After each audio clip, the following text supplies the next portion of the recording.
మనకు లైఫ్లో ఎన్నో ఛాలెంజెస్ వస్తూ ఉంటాయి, ఎన్నో డిఫికల్టీస్ వస్తూ ఉంటాయి. బట్ అది ఎప్పుడు ఒక ఫుల్ స్టాప్లా చూడమాకండి.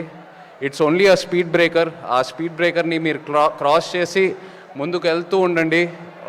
Once again like to wish you all the best and like to thank Methodist college for inviting me here today. నాకు ఎప్పుడు కాలేజ్ ఫంక్షన్స్కి రావటం చాలా ఇష్టం. ఈ ఎనర్జీ, ఈ గోళ ఇదంతా చూస్తూ ఉంటే నా కాలేజ్ రోజులు గుర్తుకొస్తూ ఉంటాయి. Once again so happy to be here. Wish you all the very best. Thank you. So అంటే ఒక బొమ్మరిల్లు, నువ్వు వస్తా అంటే నేను ఇలాంటి లవ్ ఫిలిమ్స్ చేసినప్పుడు మీ ఏజ్ వేరండి. అంటే యాజ్ ఏ నో మీన్స్ అంటే లవ్ పరంగా యాజ్ ఏ మ్యాన్ పరంగా కూడా మీలో మెచ్యూరిటీ లెవెల్స్ పెరిగి ఉంటాయి. కథాపరంగా కూడా అంటే నరేషన్ పరంగా అన్ని విధాలుగా సినిమా కూడా, కథలు కూడా ఎవాల్వ్ అవుతూ వచ్చాయి ఈ 20 yearsలో. సో ఆ పరంగా చూసుకుంటే మళ్ళీ ఒక కొత్త లవ్ స్టోరీస్తో వస్తున్నానని చెప్పారు కదా, ఆ ఆస్పెక్ట్లో ఈ సినిమా ఎలా ఉండబోతుంది? నేను చెప్పినట్టు లవ్ పెద్దగా మారట్లేదు సార్. మన లవ్ గురించి మాట్లాడే విధానం మాత్రం మారింది. ఇప్పుడు ముందు ఒక లెటర్ రాసి దాన్ని వాళ్ళు చదివారా అని తెలియడానికి 1 week పడుతుంది.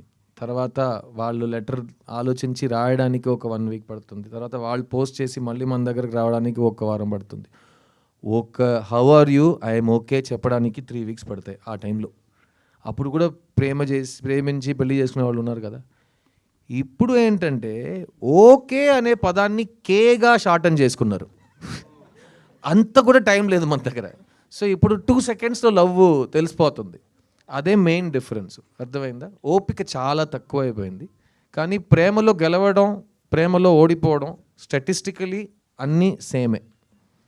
ఒక క్రికెట్ మ్యాచ్లో 2 teams ఉన్నాయంటే ఒక్కొక్క టీంకి సేమ్ ఛాన్స్లే ఉంటాయి కదా. అదే ఆ సేమ్ స్టాటిస్టిక్సే ఇప్పుడు కూడా ఉన్నాయి. ఆ మాట్లాడే విధానం మారింది, ఈ డివైసెస్ మారినాయి. కానీ సో నాకు ఇంకో ఎగ్జాంపుల్ చెప్తాను. నేను ఎగ్జాంపుల్స్ బాగా ఇస్తాను. ఇంకో ఎగ్జాంపుల్ చెప్తాను మీకు. మణిరత్నం గారు 2000లో మాధవన్ని, శాలినిని పెట్టి ఏఆర్ రెహమాన్ గారు మ్యూజిక్తో ఒక సినిమా చేశారు, సఖి. ఆ సేమ్ అప్పుడు మణి సార్ ఏజ్ ఏంటి? దానికి 20 years ముందు ఆయన రోజా తీశారు. అప్పుడు ఆయన ఏజ్ ఏంటండి? తర్వాత ఆయన దుల్కర్ని పెట్టి ఒక సినిమా తీశారు. అప్పుడు ఆయన ఏజ్ ఏంటి? ఆ మనిషి ఒక్కొక్క ఏజ్లో ఎంత ఏజ్ పెరిగినా మళ్ళీ ఏ క్యారెక్టర్స్ గురించి సినిమా తీస్తున్నాడో వాళ్ళని బాగా అర్థం చేసుకుని ఆ జనరేషన్కి ఆకట్టుకుని తగ్గట్టుగా వాళ్ళకు సినిమా తీస్తున్నారు. అదే మా ఏఆర్ రెహమాన్ గారు. ఆయనకి ఎంత ఏజ్ అయినా ఆయన మ్యూజిక్లో ఉన్న ఫ్రెష్నెస్ అదే కళ. So art. So same as an actor నా పని ఏంటంటే నా ఏజ్ ఎంత అయినా నేను ఒక క్యారెక్టర్ని ఒప్పుకున్నానంటే చూడ్డానికి ఆ క్యారెక్టర్లో ఉండాలి. అది ఎవరైనా చేస్తారు. ఇప్పుడు ఏఐలో కూడా చేసేస్తారు. ఏమైనా చేసుకోవచ్చు. మీరు నాలా ఉండొచ్చు, నేను మీలా ఉండొచ్చు, మన ఇద్దరు వాళ్ళలా ఉండొచ్చు. ఏం రాంగ్ లేదు. కానీ ఆ క్యారెక్టర్ వయస్సుని, ఆ క్యారెక్టర్ బ్యాక్గ్రౌండ్ని అర్థం చేసుకుని అతనిలా ప్రవర్తించడం, అతనిలా మాట్లాడడం అదే నా పని, అదే నా ఉద్యోగం. దానికి నాకు డబ్బులు ఇస్తారు. అది నేను 20 years నుంచి ఆ క్రాఫ్ట్ మీద ఉన్నా. సో నాకైతే చాలా కాన్ఫిడెన్స్ ఉంది. ఎందుకంటే అప్పుడు కూడా నా మెథడ్ సేమే.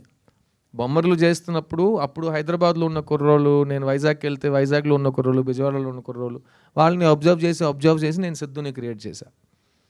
ఇప్పుడు ఈ సినిమా విషయానికి వస్తే ఈ కథ విన్నప్పుడు మళ్ళీ slice of life, middle class film, అందులో మనం స్టైల్ ఎక్కువ చూపించలేము, అందులో మనం వాల్యూమ్ పెంచలేము, అందులో మనం హీరోయిజం కానీ అదంతా మనం ఇంట్రడ్యూస్ చేయలేము.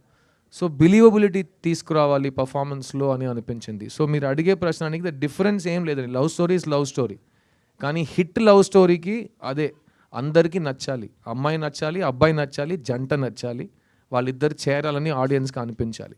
దాన్ని మైండ్లో పెట్టుకుని మీరు పక్క ఇంటి కుర్రోడు నన్ను అంటారు కదా, ఆ పక్క ఇంటి కుర్రోడుగా, పక్క ఇంటి అబ్బాయిగా మళ్ళీ మీ ముందుకు వస్తున్నాను. ఇతను బొమ్మర్లు సిద్ధువా, లేకపోతే నువ్వు వస్తానంటే సంతోష్నా, లేకపోతే ఓయిలో వచ్చి ఉదయ, అందరూ వెవ్వేరు కుర్రోళ్ళు. ఇతను ఇంకో అలాంటి ఒక వరుసలో ఒక కుర్రోడు. అండ్ మళ్ళీ చెప్తున్నా, 10 సంవత్సరాల తర్వాత నాకు బొమ్మరిల్లు ప్రీక్వెల్ తీయాలన్నా నేనే సిద్ధంగా ఉంటా. సిద్ధుని మళ్ళీ స్కూల్లో చూపించాలంటే నేనే సిద్ధంగా ఉంటా. ఎందుకంటే అదే నా పని. ఎవరో నా కోసం కథ రాయడానికి నేను వెయిట్ చేసి అందులోపు నాకు ఏజ్ అయిపోయిందంటే నేను బస్సు మిస్ అయినట్టు అవుతుంది. సో వాళ్ళకు మంచి ఐడియా స్క్రిప్ట్ వచ్చే వరకు నేను ఇలాగే ఉంటా. అన్ని మంచి అవకాశాలు నా కోసం రాసిన స్క్రిప్ట్స్ అన్ని నా దగ్గరికే వస్తాయి. నేనే సిద్ధంగా ఉంటాను. ఓకేనా? Thank you.